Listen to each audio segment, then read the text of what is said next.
क्या प्रयोजन है ऐसा कोई खास? देखिए, दिल्ली हमारी पार्टी के संगठन की मीटिंग है। मैं उस संदर्भ में जा रहा हूँ और निश्चित रूप से संगठन की मीटिंग के बाद जब समय मिलेगा तो मेरा प्रयास रहेगा कि मैं नड्डा जी से मिलूं। और मेरा ये मानना है 1 फरवरी 2026 का दिन, जिस दिन माननीय वित्त मंत्री जी ने 16वें वित्त आयोग की रिपोर्ट टेबल की, वो हिमाचल के इतिहास का काला दिन है। हमने उस दिन भी कहा था, और मुझे यहाँ जब पिछले दिनों यहाँ केंद्रीय मंत्री आए थे, वो कह रहे थे ये टेम्परेरी रिलीफ है। केंद्रीय मंत्री जी को ऐसा नहीं कहना चाहिए था। कानून की धारा का आर्टिकल 275(1) के तहत ये एक अधिकार है। राजस्व घाटा आय और एक्सपेंडिचर के बीच की खाई को भरपूर भरने का एक अधिकार है। लेकिन उन्होंने कहा है हिमाचल एक छोटा पहाड़ी राज्य है, हमने उसकी प्रेजेंटेशन दी, हमारे बजट पर तकरीबन 15% का फ़र्क उसमें पड़ेगा। मुझे दुख है, मुझे बताया गया कि माननीय हमारे पूर्व मुख्यमंत्री जयराम ठाकुर जी ने एक दिन कहा कि हमें तो बुलाया ही नहीं गया और जो चिट्ठी भेजेगी वो वित्त सचिव द्वारा भेजेगी। अगले दिन ये बात कही, पहले बोला मुझे हमें तो बुलाया नहीं गया, मैं तो कांगड़ा आ गया, और दूसरे दिन उन्होंने झूठ कहा कि सच चिट्ठी जो भेजेगी वो वित्त सचिव द्वारा भेजेगी। तो ये चिट्ठी है जो मैंने उनको भेजी थी। पर उनको ये चीज़ सोचनी चाहिए कि ये प्रदेश हित की बात है, सर्वहित बात है, प्रदेश हित सर्वहित बात है, अधिकार की बात है। और इस अधिकार की लड़ाई में हम सब लोगों को, हिमाचल प्रदेश के लोगों को आवाज़ उठानी पड़ेगी।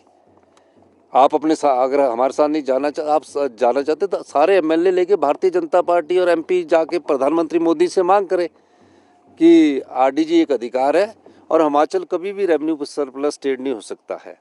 लेकिन अगर हमें रेवेन्यू डेफिसिट ग्रांट नहीं मिल रही है और ये हमारे साथ हस्तेला व्यवहार किया जा रहा है। पर जयराम ठाकुर जी भाषण देने में व्यस्त है, कह रहे हैं कि कार्यकर्ता तो तैयार हो जाओ, जल्दी ही हमारी सरकार आने वाली है। वो अपना कुर्सी हित नहीं सोच पा रहे। यहाँ प्रदेश की कांग्रेस सरकार प्रदेश हित की लड़ाई लड़ रही है, वो कुर्सी हित की लड़ाई लड़ रहे हैं। ये बड़ी शर्मनाक बात है। अगर वो कुर्सी हित के इतने चाहत है तो उनको जनता को ये जवाब देना चाहिए। 18-19 में जब जयराम ठाकुर जी मुख्यमंत्री बने तो किस प्रकार का वित्तीय कुप्रबंधन था। धूमल गुट के अनुराग ठाकुर जी ने कहा कि सरकार का वित्तीय कुप्रबंधन है, सरकार का नहीं था। ये जयराम गुट का जो सरकार थी उनका वित्तीय कुप्रबंधन था। मैं बताना चाहता हूँ 18-19 से लेकर जब मैंने मुख्यमंत्री की शपथ ली थी 11 दिसंबर 2022 तक, प्रदेश सरकार को भारतीय जनता पार्टी की सरकार जयराम ठाकुर जी के नेतृत्व में जो बैठी हुई थी, 54,256 करोड़ रुपया आरडीजी के रूप में आया। 16,000 करोड़ रुपया उनके पास जीएसटी कंपनसेशन सेस के रूप में आया। और उस समय उन्होंने 6th पे कमीशन का सरकारी कर्मचारियों का 10,000 करोड़ का एरियर भी नहीं दिया और कर्जा भी कम नहीं किया। और ये पैसा अपने दोस्तों को और अपने मित्रों को जो ठेकेदार थे 1,000 करोड़ की बिल्डिंग बनाने में लगा दिया। और हिम केयर के रूप में जो प्राइवेट लोग थे, जो छोटी छोटी संस्थाएं थी, कुछ प्राइवेट हॉस्पिटल अच्छे थे लेकिन कुछ ऐसे हॉस्पिटल थे जो एमबीबीएस के बाद बने गए थे, उसमें 450 करोड़ रुपये वहाँ लुटा दिया गया। पर ये बहुत बड़ी रकम है। आरडीजी के तौर पर कब आया? 18-19 से लेकर 11 दिसंबर 2022 तक 54,000 करोड़ रुपया जयराम ठाकुर जी को मिला। हमारे समय कितना आरडीजी के तहत मिला? हम अपने वित्तीय प्रबंधन की बात बताना चाहते हैं। अभी तक इस साल के वित्तीय वर्ष जब मार्च में ख़त्म होगा तो सिर्फ 17,000 करोड़ रुपया हमें मिला है। हमने किस प्रकार वित्तीय प्रबंधन किया? आम जनता को दुखी नहीं होने दिया। ओल्ड पेंशन स्कीम हमने अपने सरकारी कर्मचारी अधिकारियों को दी। मैं एक आम परिवार से आता हूँ, कर्मचारी का बेटा हूँ, दर्द जानता हूँ। मैं कहना चाहता हूँ, बेशक केंद्र सरकार, अगर यहाँ बीजेपी की सरकार होती इस समय, तो ओल्ड पेंशन स्कीम उन्होंने बंद कर दी गई होती।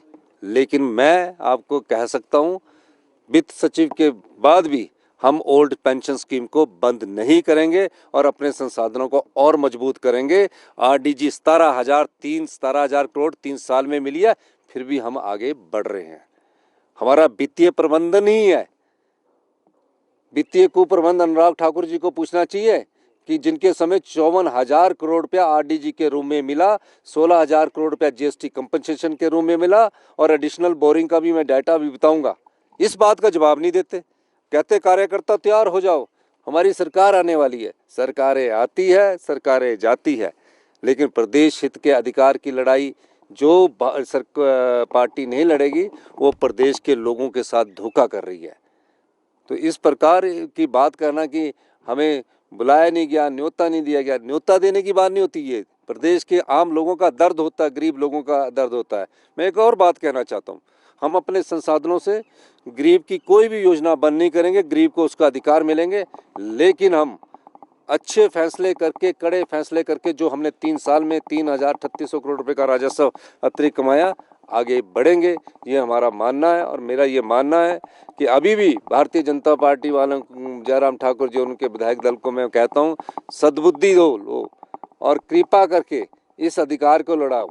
अगर ये अधिकार की लड़ाई आज बंद होगी तो आने वाले समय में ग्रांट मिलती रहती है, स्पेशल ग्रांट दे देंगे 8 से 10,000 करोड़ का सालाना, हर साल हमें कम पैसा मिलेगा जो आरडीजी ग्रांट के रूप में मिलता था। 2026 से 31 तक अगर हर साल 8 से 10,000 करोड़ रुपया कम मिलेगा तो बजट पर क्या फर्क पड़ेगा।